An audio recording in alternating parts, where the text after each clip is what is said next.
ओम नमः शिवाय। मेरे शिव चैनल पर आप सबका स्वागत है। सबसे पहले तो आप सभी शिव भक्तों के चरणों में मेरा प्रणाम।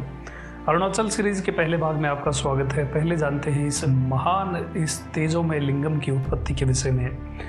ये कथा थोड़ी सी पहले लिंगोद्भव मूर्ति, जो कि भगवान शिव के 64 स्वरूपों में दूसरा स्वरूप है, लिंगोद्भव मूर्ति में आ चुकी है कि किस प्रकार से जब शिव माया से मोहित हुए ब्रह्मा और विष्णु आपस में प्रभुत्व को लेकर के लड़ रहे थे, तब भगवान शिव अग्नि लिंग रूप से उन दोनों के मध्य में अग्निस्तंभ रूप से प्रकट हुए थे। वो लिंगम इतना बड़ा था कि ना उसका कोई आदि था, ना कोई अंत था, ना उसका प्रारंभ था, ना कोई अंत था।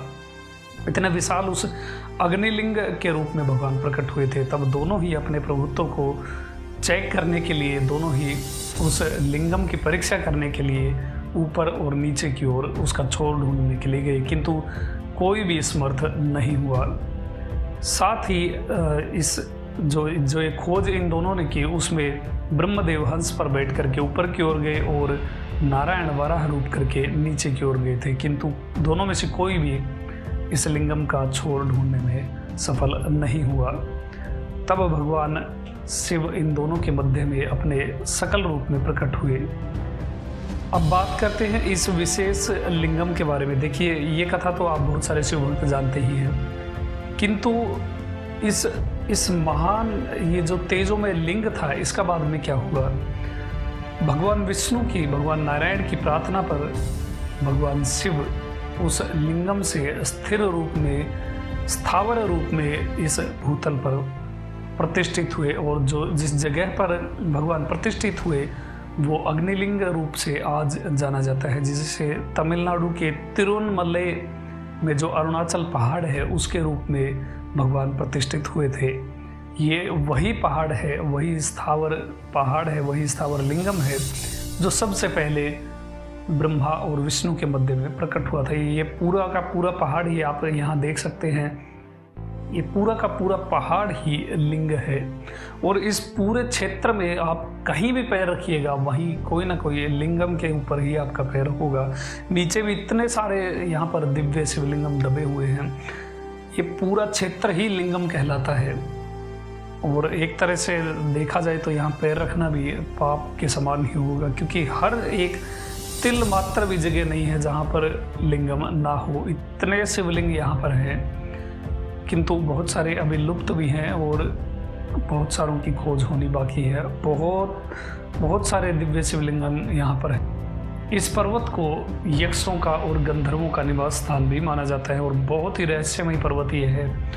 यहाँ हर कोई नहीं चढ़ सकता है। साथ ही यहाँ गवर्नमेंट की कुछ रिस्ट्रिक्शंस भी हैं, जो हर कोई इस पर क्लाइम नहीं कर सकता है। साथ में यहाँ पर ऐसे ऐसे सिद्ध हैं जो सूक्ष्म रूप से भी यहाँ पर निवास करते हैं। ऐसे ऐसे तपस्वी हैं, भगवान शिव के साधक हैं जो गुप्त रूप से यहाँ पर निवास करते हैं। इस स्थान पर ऐसा पुराणों में वर्णित है, ऐसा स्कंद महापुराण में वर्णित है कि यहाँ पर यदि कोई किसी भी प्रकार का प्राणी इस पर्वत पर रहने वाला, चाहे वो चिड़िया से लेकर के, चाहे वो एक कीट या कीड़े से लेकर के बड़े जानवर तक, कुछ भी जो भी प्राणी इस स्थान पर अपने देह को त्यागता है, यहाँ पर मरता है, उसे भगवान शिव अपने सेवक के रूप में स्वीकार करते हैं। और साथ ही जिस प्रकार से ये काशी मुक्तिदायक क्षेत्र है, उसी प्रकार से ये तिरुवन्नमलई, ये अग्निलिंग अरुणाचलेश्वर भी मुक्ति प्रदायक क्षेत्र है।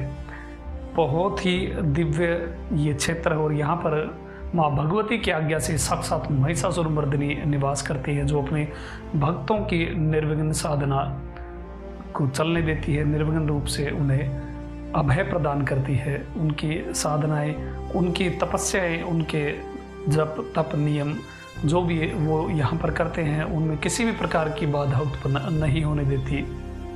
इस पर्वत के 8 दिशाओं में एक एक लिंग स्थापित है। ये पहले भी मैंने वीडियो में बताया था। अब बात करते हैं इस दिव्य लिंगम की स्तुति के विषय में। मैं आपको लिंक में वो स्तोत्र दे रहा हूँ जो भगवान शिव की स्तुति भगवान विष्णु ने की थी जब भगवान अग्निलिंग रूप से प्रकट हुए थे। तब जो नारायण द्वारा की गई स्तुति थी, वो हिंदी अर्थ के साथ में आपको लिंक डिस्क्रिप्शन में है, PDF, वहाँ से आप डाउनलोड कर सकते हैं। और उसे शिव के सामने कर सकते हैं। और साथ ही मैं उस समय भी बताने वाला हूँ कि कब आपको 100 महाशिवरात्रि जितना पुण्य एक ही दिन में प्राप्त होगा। इसलिए ये प्रिंट आप निकाल करके रख लीजिए, या फिर आप याद करना चाहें तो याद भी कर सकते हैं। उस विशेष दिन तो आपको ये अवश्य ही करना है। और ऐसा भगवान नारायण स्वयं बताते हैं कि जो भी अरुणाचलेश्वर भगवान शिव के इस अरुणाचलेश्वर स्वरूप को भक्तिपूर्वक प्रणाम करता है वो देवताओं से भी ज़्यादा सम्मानित होता है।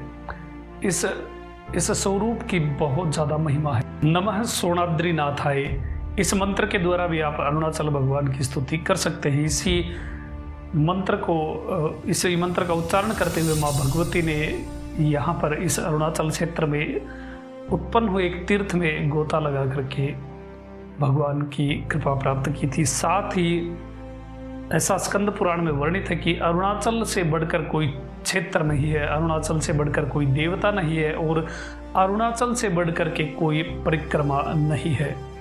यदि कोई इस महान पर्वत की कोई यदि परिक्रमा कर लेता है तो वो साक्षात देवताओं के द्वारा पूजित होता है। और देवता आज भी, आप यकीन नहीं करेंगे, देवता आज भी इस पर्वत की स्तुति करते हैं, इस लिंगम की स्तुति करते हैं, यहाँ भगवान की वो स्तुति करते हैं। इस पर्वत की चोटी पर मैंने पिछले वीडियो में बताया था कि इस पर्वत की चोटी के ऊपर शिव और पार्वती के चरण चिन्ह हैं, उनकी चरणों की छाप है।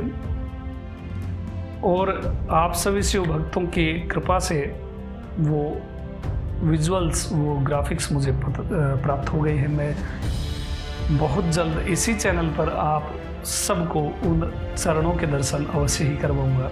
अभी तक के लिए इतना ही।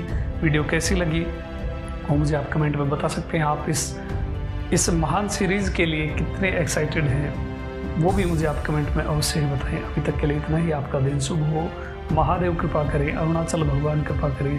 ओम नमः शिवाय।